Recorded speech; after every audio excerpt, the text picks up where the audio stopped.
যারা LGBT support করে, সমকামিতা সাপোর্ট করে, এই সমস্ত সমকামীদেরকে আমরা আমাদের নতুন বাংলাদেশে দেখতে চাই না। যারা অতীতে স্বৈরাচারীদের প্রেতাত্মা হয়ে আমাদের সমাজে নোংরাতা ছড়িয়েছে, এদেরকে বাংলার জনগণ নতুন বাংলাদেশে দেখতে চায় না। তবে হকের আওয়াজ ছাড়া যাবে না। যতদিন পর্যন্ত রক্ত এই দেহে আছে, প্রত্যেকটা ইমানদার ইমানের মজবুতি কুওয়াত নিয়ে ইনশাআল্লাহ সমাজে বাঁচতে হয় বাঁচবো, মরতে হয় মরবো। ইমানকে অন্তরে ধারণ করতে যে 100 বার শাহাদাত বরণ করতে হলে 100 বার শাহাদাত বরণ করতে রাজি কারা কারা দুই হাত তুলে দেখা।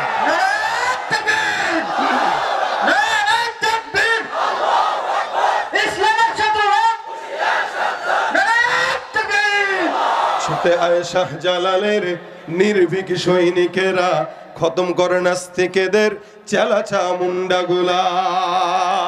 অলিদের এই ভূমিতে বিপ্লবেরই মশাল জ্বালা, অলিদের এই ভূমিতে বিপ্লবেরই মশাল জ্বালা। ছুটে আয় শাহজালালের নির্ভীক সৈনিকেরা, খতম করে নাস্তিকেদের চেলা চামুন্ডাগুলা। শাহজালালের স্বপ্ন ছিল আল কোরআনের জ্বলবে আলো, শাহজালালের স্বপ্ন ছিল আল কোরআনের জ্বলবে আলো। সেই আলো ছড়িয়ে দিতে, সেই আলো ছড়িয়ে দিতে বিপ্লবেরই মশাল জ্বালা। ছুটে আয় শাহজালালের নির্ভীক সৈনিকেরা, খতম করো নাস্তিকেদের চেলা চামুন্ডাগুলা। অলিদের এই ভূমিতে বিপ্লবেরই মশাল জ্বালা, অলিদের এই ভূমিতে বিপ্লবেরই মশাল জ্বালা। ছুটে আয় শাহজালালের নির্ভীক সৈনিকেরা, খতম করো নাস্তিকেদের চেলা চামুন্ডাগুলা। ঠিক কিনা ভাইরা? আমরা আমাদের পরিচয় কি? আমরা ইমানদার। আমাদের পরিচয় কি? আমরা মুসলমান। যারা এখানে আছেন সকলেই তো মুসলমান, সকলেই মুসলমান। বলেন আলহামদুলিল্লাহ। এটা আল্লাহ পাকের খুসুসি রহমত আমাদের উপরে। আমরা কি আল্লাহকে বলছিলাম যে আল্লাহ মুসলমান বানান? হ্যাঁ, বলছিলাম যে মানুষ বানান। আল্লাহ মানুষও বানিয়েছেন, মুসলমানও বানিয়েছেন। যদি আল্লাহ পাক আমাদেরকে হিন্দু বানাতেন বড় বিপদে পড়তাম, খ্রিস্টান বানাইতেন বিপদে পড়তাম, নাস্তিক বানাইতেন বিপদে পড়তাম, ইহুদির ঘরে জন্ম দিতেন তো বিপদে পড়তাম। কেন? বলে ইহুদির ঘরে জন্ম নিয়ে মুসলমান হওয়া বহুত টাফ, এত সোজা না, অনেক কঠিন। কেননা আপনি ফিতরাতিভাবে জন্মসূত্রে আপনি ইহুদির ঘরে জন্মগ্রহণ করবেন, বিধর্মীর ঘরে জন্মগ্রহণ করবেন, আবার মুসলমান হবেন, এটা অনেক কষ্টের বিষয়। গ্যারান্টি নাই যে মুসলমান হবেন, কিন্তু আলহামদুলিল্লাহ ইমানদারের ঘরে জন্ম নিয়েছেন, আশা করা যায় একদিন না একদিন জান্নাতে যাবেন।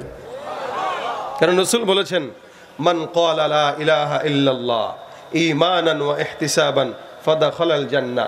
কেউ ঈমানের সঙ্গে ইহতিসাবের সঙ্গে একবার যদি কালেমা পড়ে ও জান্নাতে ঢুকে যাবে। সুবহানাল্লাহ। আস্তে কোন, জোরে কোন। নবীর কথা সত্য না মিথ্যা? রাসূল বলেছেন কেউ ঈমানের সঙ্গে একবার পড়বে তো কোথায়? জান্নাতে। তাহলে যেই ব্যক্তিটা মুশরিক হয়ে জন্মগ্রহণ করলো তার কি কালেমা পাঠ করার সুযোগ আছে?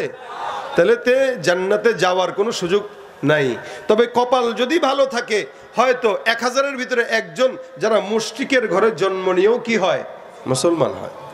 তবে এটা কঠিন, বহুত কঠিন। আর ইমানদারের ঘরে জন্মগ্রহণ করবেন, গুনাহ হইলেও যত খারাপ কাজ করেন এরপরেও আল্লাহ পাক একদিন না একদিন কোথায় নিবেন? জান্নাতে। তবে হ্যাঁ, একদিন যে একদিন নিবেন, একটু পিটান দিয়ে নিতে পারেন, গুনাহের কারণে সাময়িক আযাব দিয়ে নিতে পারেন, তবে নিবেন ইনশাআল্লাহ। আমার তো বিশ্বাস এখানে আমরা যারা বসা প্রত্যেকে জান্নাতে যাব ইনশাআল্লাহ। জোরে বলেন ইনশাআল্লাহ। আমাদেরকে জান্নাতে নিবে না নিবে কাকে? কে কাকে নিবে? কারণ আমরা শেষ জামানায় আসছি, শেষ জামানায় আমরা আসছি। ফিতনা আমাদের চতুর্দিকে ভরা, ফিতনা আমাদের পকেটে ভরা, ফিতনা আমাদের চোখে ভরা, ফিতনা আমাদের মোবাইলে ভরা। এই ফিতনার পরেও যে নামাজ পড়তেছে, আল্লাহ পড়াচ্ছেন, এই ফিতনার পরেও যে দ্বীনের বয়ান শোনার জন্য আনতেছেন, জান্নাতে নিবে না তো কাকে দিবে? তবে হ্যাঁ জান্নাত যে দিবেন আল্লাহ পাক, এই জান্নাতে দেওয়ার জন্য উপযুক্ত করে দিবেন। যেমন সাদা কাপড় পরে আসছি, একটু ঝোল লাগলো, ময়লা লাগলো, আপনার বউ ধুইতে গেল, গ্রামগঞ্জের মহিলারা কাপড় ধোয়েছে, এখানে ভিতরে একটা কাপড় বাঁধে আগে মাজায়, বাইদা হাতের ভিতরে নেয়, নিয়ে এখানে উঠে দেয় আছাড়। কি আছাড় দেয়? তাও ভালো জায়গায় না, খড়খড়া জায়গায়। এই খড়খড়া জায়গা আছাড় দেয় যাতে যাতে ময়লাগুলো দূর হয়। অথবা ওয়াশিং মেশিনেও যদি ফেলেন এমনি এমনি ঘুরে। কি বলেন? আপনি যদি ওয়াশিং এর ভিতরে ঢুকেন আপনি থাকতে পারবেন নাকি? ঘুরে। এই ঘোরার কারণেই পরিষ্কার হয়। আর আপনি আপনার বউরে বলেন, এরে গোলামের জি 600-700 টাকার গজের কাপড় এত জোরে জোরে আছাড় দিতেছো, মায়া লাগে না? এখন আপনার বিবি করলো কি যে আমার স্বামী যেহেতু জোরে জোরে ডললে কষ্ট পায়, আদর করে ধুই, এবার এমনি এমনি ধুইতেছে সাবানটা নিয়ে, এই মোহাব্বত করে আদর করে করে ধোয়।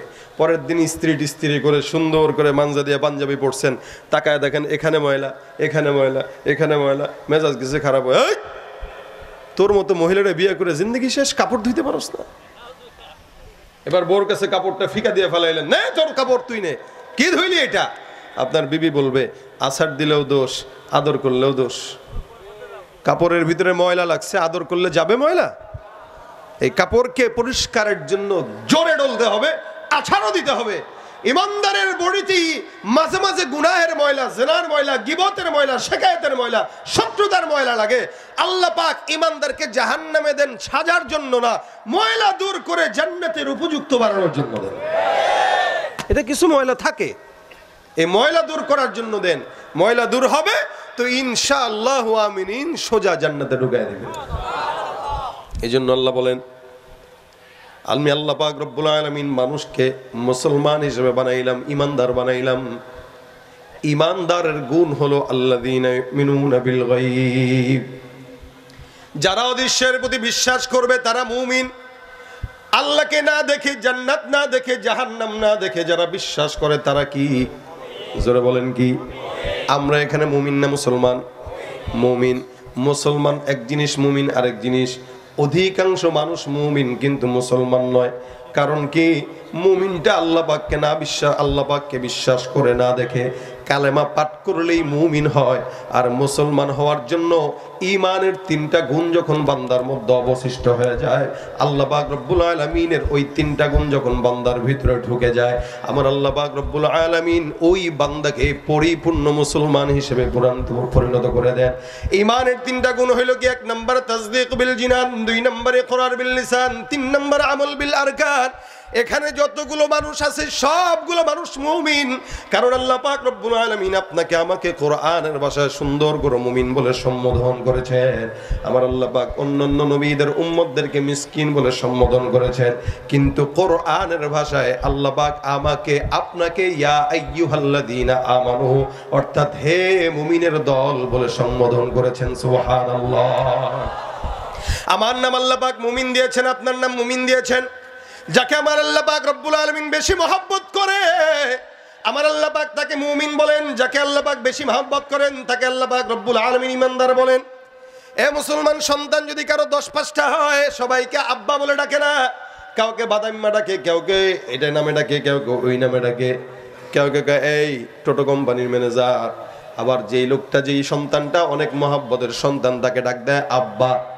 কেন? আল্লাহ পাক রব্বুল আলামিন ওই বান্দাকে বাবার জন্য চোখের মনি করে নিয়েছেন, যার কারণে বাবা সন্তানকে জন্ম দেওয়ার পরও আব্বা বলে ডাক দেয়। আমার আল্লাহ পাক আপনাকে আমাকে ইমানদার বলে ডাক দিয়েছেন। কেন? কারণ ইমানদাররা আল্লাহ পাক রব্বুল আলামিনের অন্তর কেড়ে নিয়েছেন। আল্লাহ পাক রব্বুল আলামিন ইমানদারদেরকে পছন্দ করেন, যার কারণে জায়গায় জায়গায় আল্লাহ পাক মুমিন বলে ডাকে। কিন্তু মুমিন যখন নামাজ পড়ে না, রোজা রাখে না, সুন্নত মানে না, আমার আল্লাহ বলে অমিনান নাসি মান ইয়াকুলু আমান্না বিল্লাহি ওয়া বিল ইয়াউমিল আখির ওয়া মা হুম বিমুমিনিন। মানুষের ভিতরে এমন এক দল থাকবে যারা নিজেদেরকে মুমিন দাবি করবে, ইমানদার দাবি করে, নামাজ নাই, ইমানদার দাবি করে রোজা নাই, ইমানদার দাবি করে সুন্নত নাই, ইমানদার দাবি করে ঘুষ খায়, ইমানদার দাবি করে চাঁদাবাজি করে, ইমানদার দাবি করে সুদ খায়, ইমানদার দাবি করে এমন কোনো অন্যায় নাই যেটা করে না। আমার আল্লাহ বলে এ মুসলমান যারা এই টাইপের, আমি আল্লাহ বললাম যারা মানুষের মধ্য থেকে ইমানদার দাবি করে কিন্তু আল্লাহ পাক রব্বুল আলামিনের হুকুম আহকাম মানে না, আমি আল্লাহ পাক রব্বুল আলামিন ঘোষণা করলাম এরা যতই নিজেদেরকে মুমিন দাবি করুক না কেন, আমি বললাম এরা মুমিন নয়, এরা হলো বেঈমান, এরা মুনাফিক। ঠিক কিনা? তুমি রমজান এলে রাখো না রোজা, দিনকে করো আঘাত, পয়সা কড়ির নেই তো অভাব, দাও না তো যাকাত। ঠিক কিনা? মুসলমান দাবি করে নামাজ নাই, আল্লাহ পাক বলেন জমিনের মধ্যে আমি আল্লাহ পাক সবচাইতে বনি আদমকে সম্মানিত বানাইলাম। আমার আল্লাহ পাক বলেন ওয়ালাকাদ কাররামনা বানি আদম, জমিনের মধ্যে সবচাইতে সম্মানিত আমি আল্লাহ পাক বনি আদমকে পাঠাইছি। কিন্তু আমার আল্লাহ পাক বলেন যদি এরা সম্মানিত, কিন্তু এরা সব সম্মানিত হওয়ার পরে আসমানের ফেরেশতার চাইতে দামি হয়ে যায়। আর যখন এদের দাম কমে যায় এরা কুকুর, গরু, ছাগল, হায়াওয়ানের চাইতেও খারাপ হয়। এ ভাইরা আমার, আমরা সবাই এখানে মানুষ, দাম বেশি না কম? কথা কয় না বেশি না কম? সবাই তো এখানে মানুষ। আসলে কি সবাই মানুষ? কিছু অমানুষ আছে না নাই? মানুষের চেহারায় দেখা কিছু চোর আছে না নাই? মানুষের মতো দেখতে দেখা যায় কিছু বেঈমান আছে না নাই? মানুষ মতো দেখা গেলেই হয় না। আল্লাহ পাক বলেন লাহুম কুলুবুল লা ইয়াফকাহুনা বিহা ওয়া লাহুম আ'য়ুনুল লা ইউবসিরুনা বিহা ওয়া লাহুম আযানুল লা ইয়াসমাউনা বিহা উলাইকা কাল আনআম। আমার আল্লাহ ডাক দেয়া বলেন এদের অন্তর আছে এরা বুঝে না, চক্ষু আছে দেখে না, কর্ণ আছে শুনে না। এরা কারা? বলে এরা হলো সব গরু, ছাগল, হায়াওয়ানের মতো, ঠিক কিনা? আমার আল্লাহ বলেন না না, বরং তার চাইতেও খারাপ। বালহুম আদল। একটা মানুষকে আমার আল্লাহ সম্মানিত বানাইলেন, সম্মানিত বানানোর পর আবার বলতেছেন গরু ছাগলের চাইতে খারাপ। আচ্ছা বলেন তো, মুসলমান হিসেবে নামাজ আমাদের উপরে ফরজ কি ফরজ না? কুকুর নামাজ পড়ে, গরু ছাগল পড়ে না। কুকুর নামাজ পড়ে না, গরু ছাগল নামাজ পড়ে না। আল্লাহ বলে তোরে মুসলমান বানাইলাম, ইমানদার বানাইলাম, তুইও নামাজ পড়স না। যেই ব্যক্তিটা মুসলমান হওয়ার পরও নামাজ পড়ে না, কুকুরও নামাজ পড়ে না, আমার আল্লাহ বলে তার মানে তোর মধ্যে কুকুরের মধ্যে কোনো তফাৎ নাই, সব সমান। কুকুরের ইবাদত নাই, তোর ইবাদতের টেনশন নাই, তার মানে তোর ভিতরে আর কুকুরের ভিতরে বিন্দু মাত্র ফারাক নাই। আমার আল্লাহ ডাক দেয়া বলেন বরং কুকুরের চাইতেও খারাপ। উলাইকা কাল আনআমি বাল হুম আদল। এরা কুকুরের চাইতেও খারাপ, হায়াওয়ানের চাইতেও খারাপ।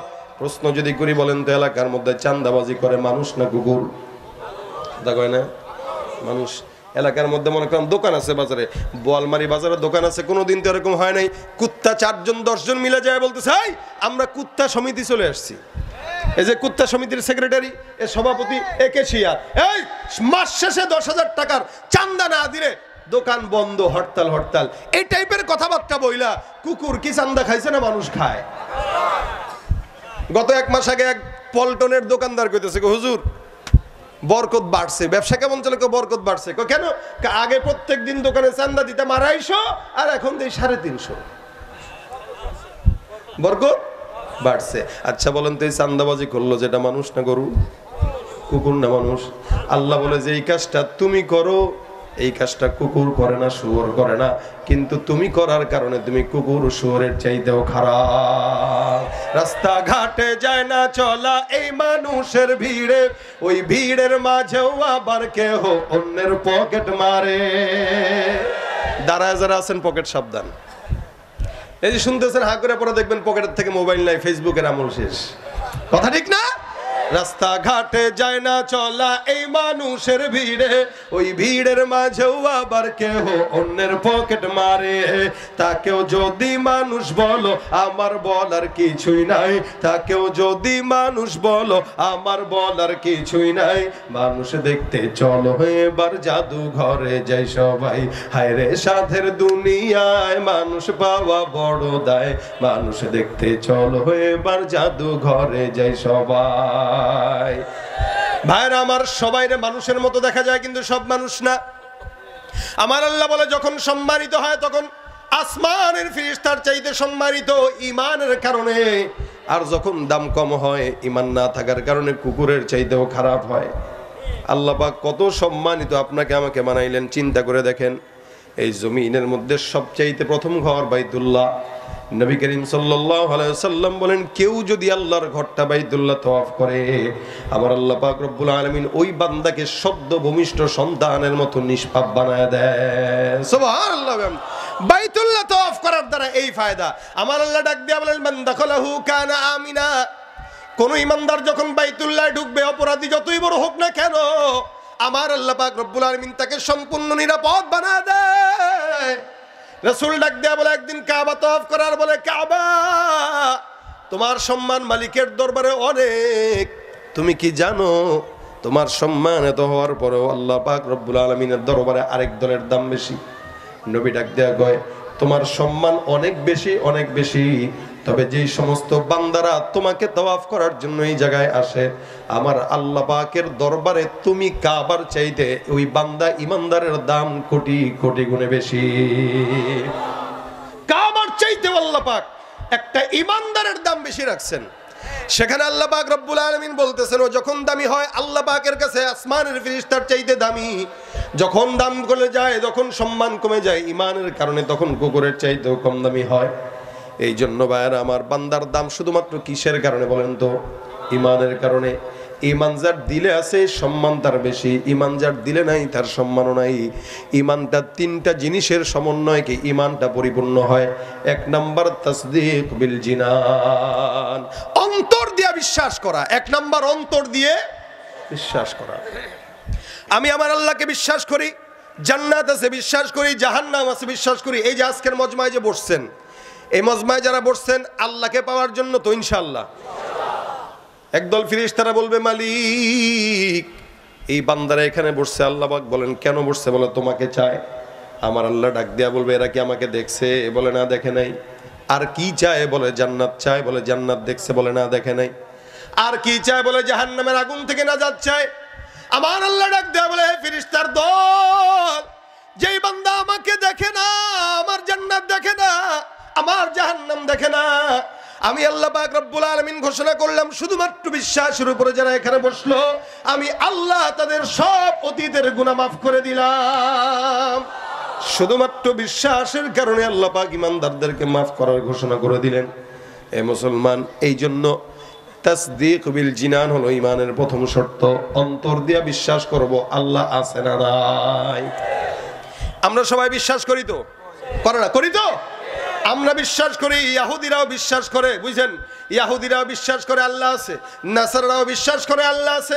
আমরাও বিশ্বাস নয় 100 বার, এরপরও আমরা ফাঁসির মঞ্চেও দাঁড়িয়ে বলবো আমার আল্লাহ কয়জন। এটা আমাদের ঈমান। তাসদীক বিল জিনান, অন্তর দিয়ে বিশ্বাস করব আল্লাহ কয়জন। জোরে বলেন কয়জন? আল্লাহ একজন। আল্লাহর সঙ্গে শরীক করা যাবে না। আল্লাহ পাক রব্বুল আলামিন বলে, আমি কারো থেকে জন্ম নেই নাই, কারো থেকে জন্ম হয়ও নাই। আল্লাহু লা ইলাহা ইল্লা হুয়াল হাইয়ুল কাইয়্যুম লা তাখুযুহু সিনাতুন ওয়ালা নাওম। একজন একক, কিয়ামত পর্যন্ত আগেও ছিল, এখনো আছে, ভবিষ্যতেও। আমার আল্লাহ পাক রব্বুল আলামিন একজন, বিশ্বাসের নাম ঈমান। ঈমানের প্রথম ধাপ তাসদীক বিল জিনান। 2 নম্বর ঈমানের দ্বিতীয় ধাপ ইকরার বিল লিসান, অন্তর দিয়া বিশ্বাস করার পর জবান দিয়া বলতে হবে লা ইলাহা ইল্লাল্লাহু মুহাম্মাদুর রাসূলুল্লাহ। অন্তর দিয়া বিশ্বাসের পর জবান দিয়া স্বীকার করা, এটা ঈমানের দ্বিতীয় নম্বর আলামত। প্রত্যেকটা ঈমানদার জবান দিয়া স্বীকারের জন্যই সে ঈমানদার হয়, মুসলমান হয়। আবু তালেব পয়গম্বরের চাচা ছিল, জবান দিয়ে স্বীকার না করার কারণে জান্নাতি না জাহান্নামী? সাকরাতুল মাউতের সময় যখন আবু তালেব মৃত্যুর অবস্থায় যখন জর্জরিত, নবী আমার কানের সামনে এসে ডাক দেয়া বলে, চাচা একটা বারের জন্য আপনি জবানটা খুলে বলেন লা ইলাহা ইল্লাল্লাহ।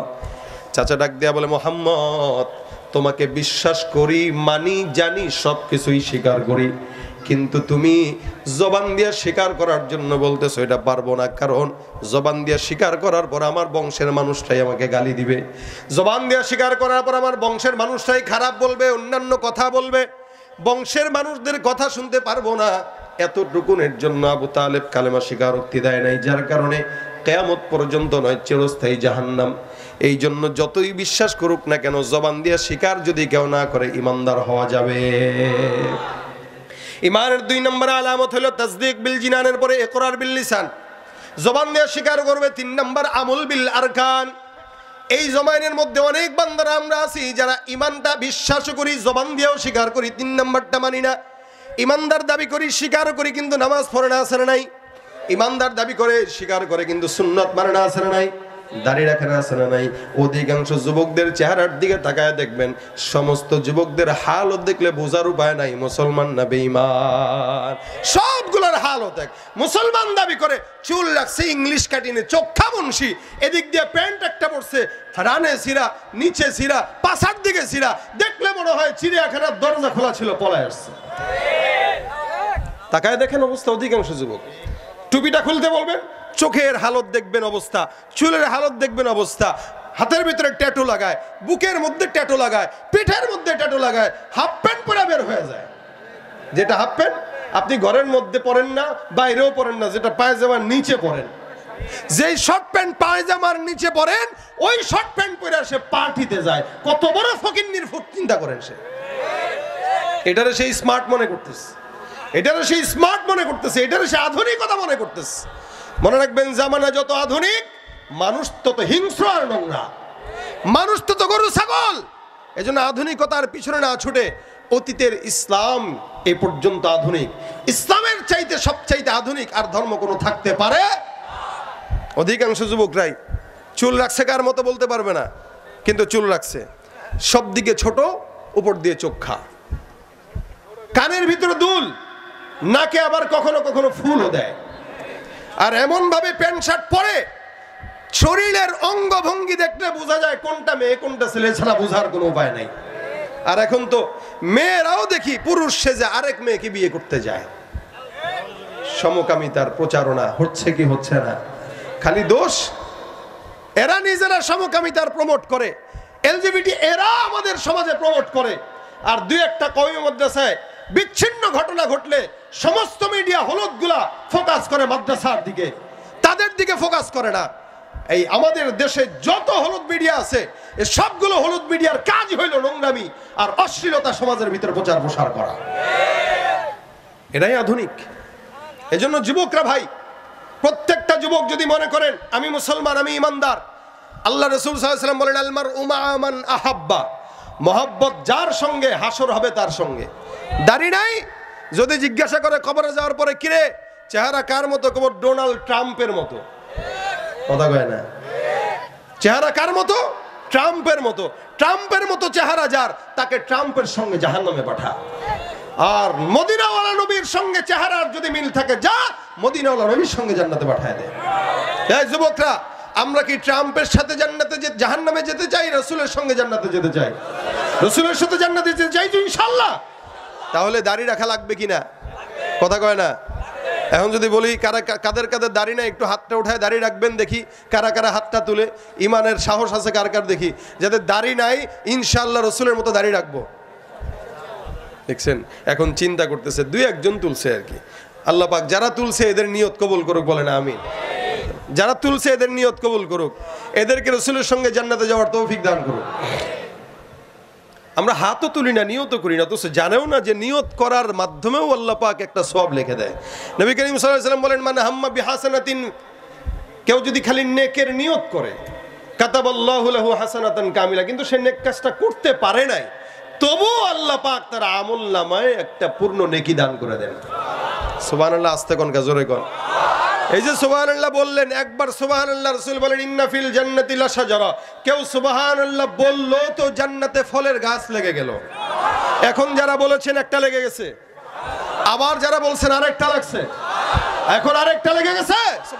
যত বলবেন তত লাগবে সুবহানাল্লাহ ওয়া বিহামদিহি। সুবহানাল্লাহ। জবান খুললেই কি? জবান খুললেই কি সওয়াব। এরপরে গাছ যেটা, এটা কত বড়? নবী করিম সাল্লাল্লাহু আলাইহি ওয়াসাল্লাম বলেন যেই গাছটা লাগবে, এই গাছটা এত বড়, জান্নাতের যেই গাছটা লাগতেছে গাছের গোড়াটা এত বড় আর এত মোটা, দ্রুতগামী ঘোড়া যদি মিনিমাম 100 বছর পর্যন্ত দৌড়ায়, গাছের ছায়াও শেষ করতে পারবে না। আবার লেগে গেছে। আমরা ফকির, আমরা ফকিরের জাত, যার কারণে বারান্দায় 2-4টা গাছের টপ লাগায় বলে এটা আমার বাগান। কিন্তু জান্নাতে যে একটা সুবহানাল্লাহর কারণে জান্নাতে গাছ লাগতেছে, ওদিকে আমাদের নজর নাই। ভাইরা আমার, ইমানদারের সব কিছুতে লাভ, লসের কোনো প্রজেক্ট নাই, লসের কোনো প্রজেক্ট নাই। এই কারণে ইমানের 3 নম্বর আলামতটা হলো সবচেয়ে বড় আলামত। আমাদের দেশে অধিকাংশ মানুষের বাকি 2টা আছে, লাস্টেরটা নাই। কালেমাও পড়ে, অন্তরেও বিশ্বাস করে, কিন্তু মানে না। আবার চাপাবাজির সময় 1 নম্বর, আমরা তাহাজ্জুদ পড়ি 80 রাকাত। কথা কয় না?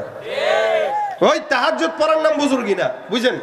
তাহাজ্জুদ পড়ার নাম বুজুর্গি না, কোরআন পড়ার নাম বুজুর্গি না। যদি কোরআন আর তাহাজ্জুদ পড়ার নাম বুজুর্গি হইতো, যায় নামাজের নাম বুজুর্গি হইতো, আমাদের সাবেক প্রধানমন্ত্রী অনেক বড় বুজুর্গ ছিলেন। কারণ উনি বলতেন যে আপনি ঘুমের থেকে উঠলে কি খুঁজেন? কি খুঁজেন? যায় নামাজ আর কোরআন খুঁজে। তা যায় নামাজ কোরআন খুঁজে, তার মানে কত বড় বুজুর্গ? কিন্তু এদিক দিয়ে আলেমদেরকে ধরে ধরে জেলখানায় নিতেন।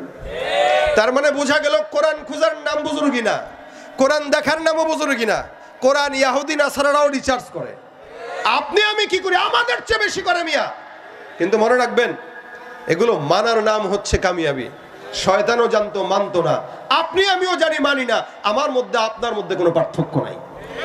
এজন্য আমাদের বুজুর্গরা বলেন আগের মানুগি তো বানুগি, কেউ মানবে তো আল্লাহ তাকে বানায় দিবে। সুবহানাল্লাহ, মানবে তো বানায় দিবে। তা'মুরুনা বিল মা'রুফ ওয়া তানহাউনা আনিল মুনকার, ভালো কাজের কথা বলা, আদেশ দেওয়া, খারাপ কাজ থেকে বান্দাকে ফেরত রাখা, এটা হলো ঈমানের বড় আলামত।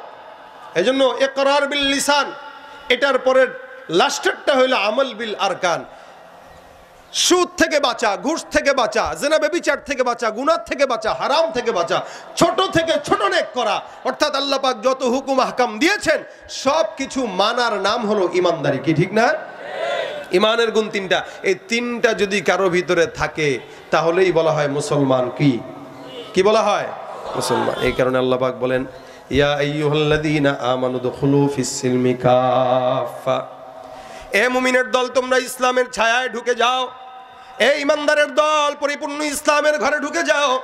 এখানে যতগুলো মানুষ আছেন সবাই ইমানদার, কিন্তু ইসলামের ঘরের মধ্যে সবাই কিন্তু ঢুকে না। যার কারণে ঘুষ খায়, যার কারণে সুদ খায়, যার কারণে জিনা করে, ব্যভিচার করে, এলাকার মধ্যে চাঁদাবাজি করে। আল্লাহ পাক রব্বুল আলামিন ইমানদার যদি বানায় মুসলমান, নবীর উম্মতরা ইমানদাররা ইমানদার হবে, মুসলমানও হবে। আল্লাহ পাকের যত হুকুম হাকাম আছে সব মানবে, যত গুনাহ আছে সবগুলো থেকে বেঁচে থাকবে। এটার নাম বলা হয় মুমিন। ঠিক কিনা? আল্লাহ পাক আমাদেরকে পরিপূর্ণ মুমিন বানায় দেখ, বলেন আমিন। মুমিন হতে গেলে যতগুলা গুণ দরকার, অসংখ্য গুণ আল্লাহ পাক রব্বুল আলামিন কোরআনে বর্ণনা করেছেন। আল্লাহ পাক বলেন কদ আফলাহাল মুমিনুন, সব মুমিনরা সফল হয়েছে, সব মুমিনরা সফল হয়েছে। ভাই যারা উঠাউঠি করবেন উঠে যান, অনেকের কার্যক্রম আছে, বাজার সদাই করা লাগবে, উঠেন। এরপরে যারা দাঁড়া আছেন আপনারা ভিতরে ঢুকে যান, ভিতরে ঢুকেন। এই যে যারা দাঁড়ানো আছেন ভিতরে ঢুকেন, ঢুকেন, ভিতরে ঢুকেন। যারা দাঁড়া আছেন এরা ভিতরে ঢুকেন, আর যারা যাওয়ার তারা যান। পরিস্থিতি ঘোলাটে করেন না, কাম নাই কাজ নাই, মুতে ধরছে অযথা উঠে। মুতে ধরলে 1 নম্বর উঠাবেন যে আমার ইস্তেঞ্জা ধরছে, উঠবো। মাগরিবের আগে সময় দেওয়া হবে, টেনশন নাই, ইস্তেঞ্জাও করতে পারবেন, ওযুও করতে পারবেন ইনশাআল্লাহ। তা দেখেন ইমানদারের 3টা গুণ, এটা হচ্ছে মূল। আমরা যারা এখানে ইমানদার আছে আমাদের 2টা আছে, কিন্তু বাকিটা নাই, শেষ নাম্বারেরটা নাই। শেষ নাম্বারেরটা যেটা, এটাই মূল। এটা কি? ইমানদার হব। একটা জিনিস আজকে মাথার ভিতরে নিয়ে যাব, কি? যত ছোট থেকে ছোট নেক এগুলো ছাড়বো না, ছোট থেকে ছোট গুনাহ করব না। এই স্লোগানে যদি কেউ বাসা পর্যন্ত যেতে পারি তাহলে ইনশাআল্লাহ প্রকৃত মুমিন হওয়া যাবে বলে আশা করা যায়। কি বলেন, ঠিক না? আমরা প্রকৃত মুমিন হতে চাই তো ইনশাআল্লাহ। প্রকৃত মুমিন হতে চাইলে স্লোগান একটা, ছোট থেকে ছোট নেক করব, ছাড়বো না, ছোট থেকে ছোট গুনাহ করব না। এটা হলো তা'মুরুনা বিল মা'রুফ ওয়া তানহাউনা আনিল মুনকার। সব বান্দারা এখানে আমরা আছি যারা, আজকের সমস্ত আলোচক যা বলবে, যা বলেছে আপনাদের কম বেশি জানা। এই মানুষ, সমাজের মানুষ এত পরিমাণে ওয়াজ শুনছে যে আমরা কি বলবে এদের সব মুখস্থ। আজকে কোথায় কি ওয়াজ করলাম, অন্য জায়গায় কি করলাম, কয় মিলে গেছে তো। তার মানে শুনতে শুনতে সব মুখস্থ, জানে ঠিকই, সমস্যা হলো মানে না। তাবলীগে যাবেন, একই বয়ান বারবার করতেছে, 6 নম্বরের বয়ান, একই জিনিস বারবার। কেন? আল্লাহ পাক কোরআনে একই কথা বারবার বলতেছেন। কেন বলতেছেন? যাতে বান্দার দিলের ভিতরে ঢুকে যায়। তা আমরা আমাদের কথাগুলো যদি দিলের ভিতরে ঢুকাইতে পারি ইনশাআল্লাহ আশা করা যায় আল্লাহ পাক রব্বুল আলামিন আমাদেরকে কামিয়াবি দান করবেন। কিন্তু আমরা জানি ঠিকই মানি না। এজন্য আজকে থেকে মানবো, লা ইলাহা ইল্লাল্লাহ পড়ছি তো পড়ছি, এটা অন্তর থেকে ছাড়বও না, দিল থেকে সরাবও না। যতক্ষণ লা ইলাহা ইল্লাল্লাহ আমার দিলে থাকবে ততক্ষণ কালেমার এই বাণী অন্তরের ভিতরে নিয়ে ভালো কাজ করব, খারাপ কাজ ছাড়বো। রাজি আছি ইনশাআল্লাহ? এলাকার যুবকরা যদি একসঙ্গে হয়ে যায় যে আমরা এলাকার যত যুবক আছি আমরা প্রত্যেকেই ইসলামের পথে চলবো, মনে রাখবেন যুবকরা চাইলে সব কিছু পরিবর্তন করতে পারে। আমাদের সমাজের যুবকরাই কিন্তু এই বাংলাদেশের স্বৈরাচারীদেরকে বিদায় করেছে।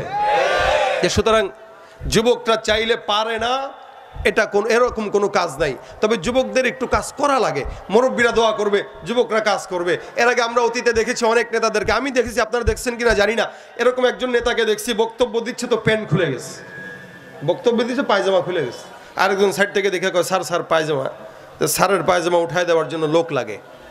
যেই স্যার নিজের পায়জামার কোনো হুঁশ নাই, ও জনগণের হুঁশ রাখবে কি? এই জন্য সমাজের দায়িত্ববোধ যদি যুবকদের হাতে যায়, এই সমাজ পরিবর্তন হওয়া অনেক সহজ। তবে যুবকদেরকে ইসলামের রঙে পরিবর্তন করে যদি সমাজ পরিবর্তন করে, ওই সমাজে শান্তি আশা করা যায়। কি বলেন, ঠিক না? এই জন্য প্রত্যেকটা যুবক নিয়ত করেন, চেষ্টা করেন, ইনশাআল্লাহ যতদিন বাঁচবো ঈমান নিয়ে বাঁচবো, যতদিন বাঁচবো ইসলাম নিয়ে বাঁচবো, যতদিন বাঁচবো কোরআন সুন্নাহ নিয়ে বাঁচবো, এবং ওলামা একরামরা যেখানে থাকবে আমরা সেখানেই যাব। রাজি আছি? রাজি আছি ইনশাআল্লাহ? আল্লাহ পাক আমাদেরকে ঈমানদার হওয়ার তৌফিক দান করুক, বলেন আমিন। এই মাহফিল যারা আজকের আয়োজন করেছে প্রত্যেকের জন্য দোয়া করবেন। কষ্ট মুজাহাদা করছে, যদি আজকের কোনো আলোচক নাও আসতে পারে আফসোস করবেন না। কোরআনের মজমা আলোচক কেউ আসলেও দামি, না আসলেও দামি। কোরআনের মজমা কোনো ব্যক্তির জন্য সৌন্দর্যমণ্ডিত হয় না, কোরআনের মজমা সৌন্দর্যমণ্ডিত হয় কোরআনের কারণে। কি বলেন? আপনাদের দ্বিমত আছে এটা? ঠিক তো বলেন, কিন্তু আবার পরবর্তীতে যা কিবত শেকায়ত করেন যে দাওয়াত মনে না দিয়া ভণ্ডামি করছে। না, কমিটিরা দাওয়াত না দিয়া ভণ্ডামি করে না, কমিটিরা দাওয়াত দেয়। অনেক সময় রাস্তার যানজট, পারিবারিক সমস্যার কারণে বক্তাদেরও সমস্যা আছে, আমরাও তো মানুষ। আপনারা অনেক সময় সমস্যার কারণে মাহফিলের আয়োজন কইরাও করতে পারেন না। আপনাদের যেরকম সমস্যা হয় আলোচকদেরও সমস্যা থাকতে পারে। এই সমস্যাগুলোকে শুধরে নেওয়ার জন্য আপনারা দোয়া করবেন, আর সমস্যা যখন হয়ে যাবে সবর করবেন, বাস। কিন্তু দোষারোপ করে কমিটিকে লজ্জায় ফেলবেন না, এটা ভুল সবার থাকে। দেখা যায় আজকে মাদানি না আসলেও আরো 10 জন এখানে আসতেছে। মাহফিল মজমা কোরআনের কারণে দামি। আমি সাইদের কোনো বেল নাই যদি আমার ভিতরে কোরআন না থাকতো। আমার কি দাম? আমার দাম তো কোরআনের কারণে। নবী করিম সাল্লাল্লাহু আলাইহি ওয়াসাল্লাম থেকে শুরু করে এই পর্যন্ত যতগুলো মানুষ আসছে আল্লাহ পাক শুধুমাত্র কোরআন আর ইসলামের কারণে সবাইকে দামি বানিয়েছেন। তো মনে রাখবেন, মাথায় রাখবেন, কোরআনের কথা এলাকার চেয়ারম্যানও, এলাকার মুয়াজ্জিনও যদি বলে, ইমাম সাহেবও যদি বলে, সেটাও দামি। সুতরাং কে বললো এটা দেখার বিষয় না, কি বললো এটা দেখবো। আল্লাহ পাক আমাদেরকে আমল করার তৌফিক দান করুক, জোরে বলেন আমিন। এই কোরআন মতো ইসলাম মোতাবেক চলার তৌফিক দান করুক। নতুন বাংলাদেশকে আল্লাহ পাক স্বৈরাচার মুক্ত করুক। আবার কোন স্বৈরাচারী যেন আমাদের মাথায় চেপে না বসে, কোন নাস্তিকদের কবলে যেন আমার দেশ আর ইসলাম না যায়, সেই তৌফিক আল্লাহ পাক দান করুক, জোরে বলেন আমিন। দেশটা নয়তো কারো বাপের ভিটা, করবে মন চাহিলেই যখন যেটা।